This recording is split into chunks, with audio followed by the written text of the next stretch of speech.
through my work, I realized I knew how to identify when I saw her. And the first date, I said, oh, man. Not in a bad way, but just like, oh man, the single life is over. Now, that was cool. That was the emotion. But again, remember I said 60% should be focused on, does this person make sense for who I am? And I had to identify, it took me a year and a half to identify who I really was at my core and what I needed. And over the next 9 months, I took that time to evaluate who she was to make sure she matched what I call my blueprint. And it matched up. So I didn't wait any longer. 9 months later, you want to get married? Let's go. So for the single people, this is what you want to focus on. Now, the married people, you can't focus on logic. And I'll explain that in a second.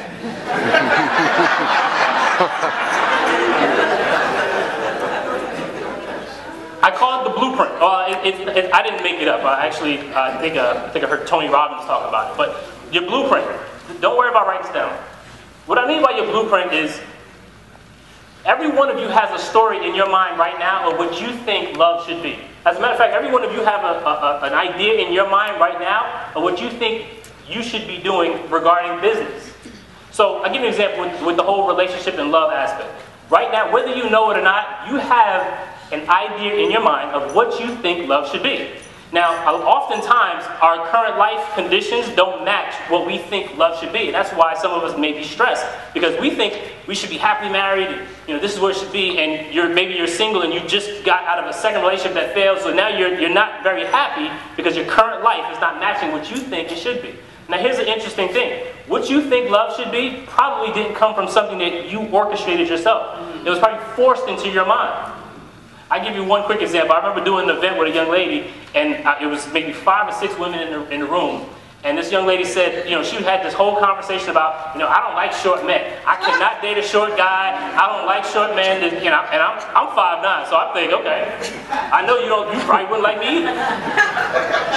I talked during the event for about an hour, 2 hours, and I leave that event. The young lady who hosted that event called me later on and said, the lady that was saying that she doesn't like short guys, she was asking, are you single? But she said she don't like short guys. What that told me was, in her blueprint, maybe society told her that you should date a tall guy. There's nothing wrong with that if you really like a tall guy. That's what she was for. But when she got a chance to hear me speak and got to know me, she probably, kind of felt, I like this guy, I would date him. My point is this, she was looking for something and probably passed up the perfect guy for her because she was focused on what she thought she wanted. So when I say your blueprint, there's 3 ways, love story, or what you think love should be, there's 3 ways that you came up with your love story. The first way is the things you heard growing up. And this is some people's love story as well. This is some people's blueprint. Some of you have a blueprint that says, a marriage is not successful unless y'all fight. Y'all saying no, but I'm going to promise you right now, some people in here feel that it's not true love unless you go through arguments and fight. That's what some people actually think. It's not something you might consciously think. It's somewhere in the back of your mind. Now, if that's your love story, maybe that's what your parents told you. Maybe that's what your favorite television show expressed, and that's what you watched growing up as a child. The second way your love story or your blueprint is developed is things that you saw growing up. Some of you might have seen your father cheating on your mom. So in your mind, as crazy as it sounds, you think, well, true love is when a guy is cheating on you. Or, true love, it's not really love unless, we're arguing, whatever the case may be. The third one is what you personally experienced has shaped your blueprint. Some of you, I'm talking to ladies, some of you have been cheated on so many times that in your mind right now, all men are dogs. That's your blueprint now.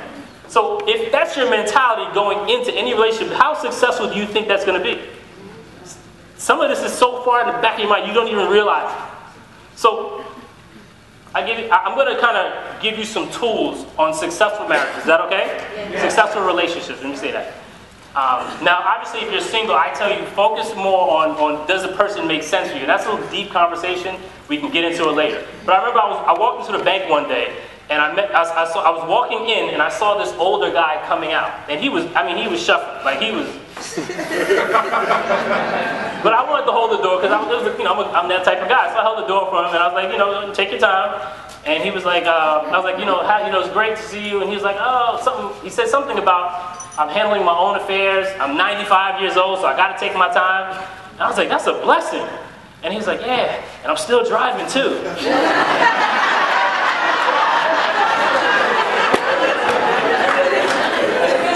I mean, it was the cutest old guy, man. So I walked into the bank, I told him have a great day, and I got to the teller.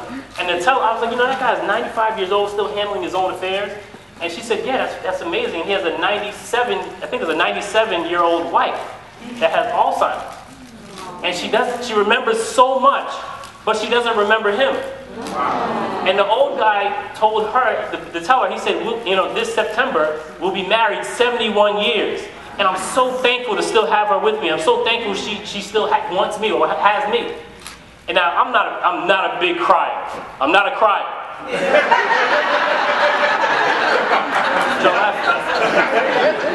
But you know how it gets windy in the room sometimes? Like, you ever hold your eyes open?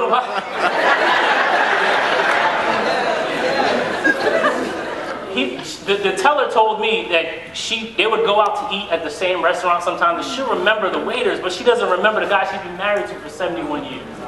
Sometimes they sit at home, she just watches TV, she shows flashes, but here's my whole point saying that. He was still excited that she was with him.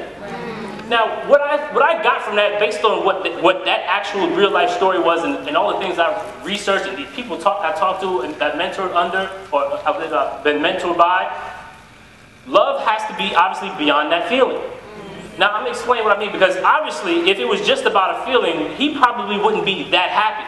Oh, I got to go get my wife. She was in the car, I think. Oh, I got to go get my wife. Oh, yeah, my wife's here. That wasn't his mentality. I'm excited that my wife is here. 71 years, she doesn't remember you? That brings me to the chemistry of love. Too many people rely on the feeling of love. And I'm going to tell you right now, that feeling that we talk about is actually, there's a chemical in your brain. So, I'll give you an example. There's two things, dopamine, and I always mispronounce that word, you get it. They're the cause behind many addictions. They're related to euphoria and cravings. Now, these chemicals have an effect on your heart. It causes an increase in contractions, blood sugar levels, and blood pressure. Now imagine meeting somebody that causes these chemicals to start pumping in your brain, where you start getting high blood, your blood pressure increases, your hands are sweaty, you have butterflies in your stomach, you're like, oh my God, this has got to be the one.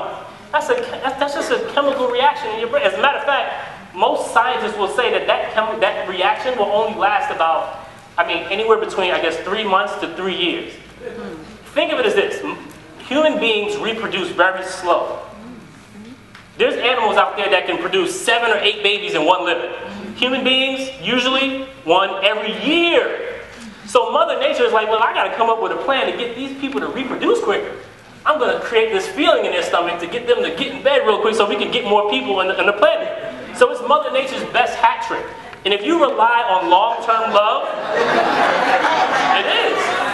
If you rely on long-term love based on how you feel, now some of y'all know what I'm talking about. You see them on Facebook. They're so in love, like, oh, this is my boo. I love him so much.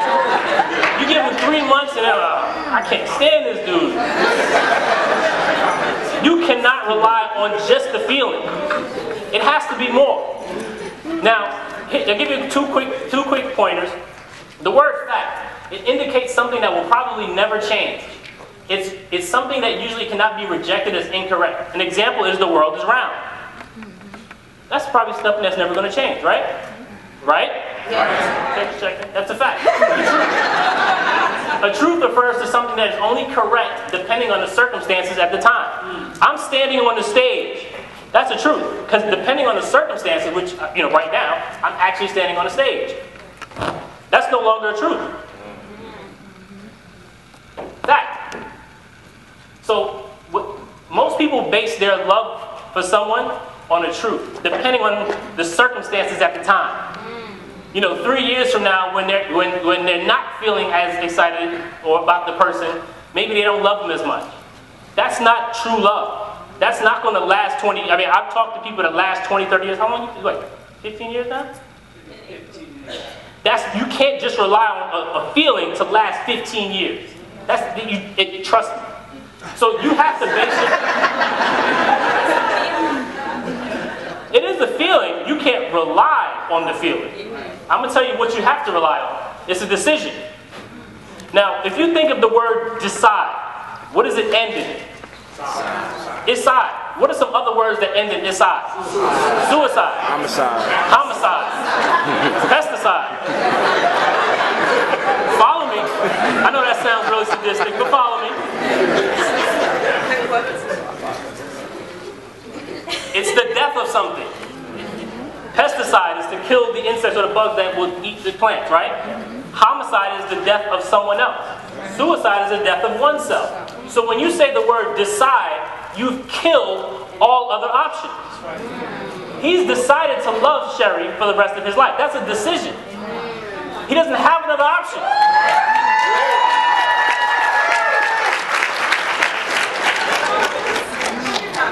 Now, when I say decide, it's when I talk about love, it's deciding to meet someone else's needs for the rest of their life.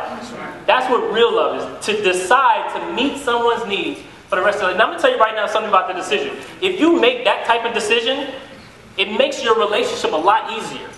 Because if you know for a fact that this is the person I'm riding with through thick and thin, you'll notice that you don't jump to anger as quickly. Because you stop for a second and say, why would I yell at this person? I got to live with them for another 80 years.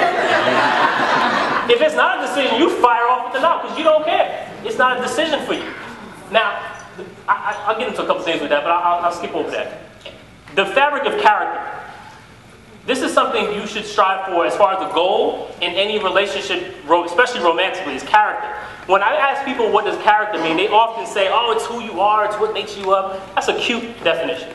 But I had the privilege, because of Mr. Gary and a couple other individuals, to meet Pastor Miles Monroe. And it's so sad that what happened to him. But I had a chance to meet him, and he defined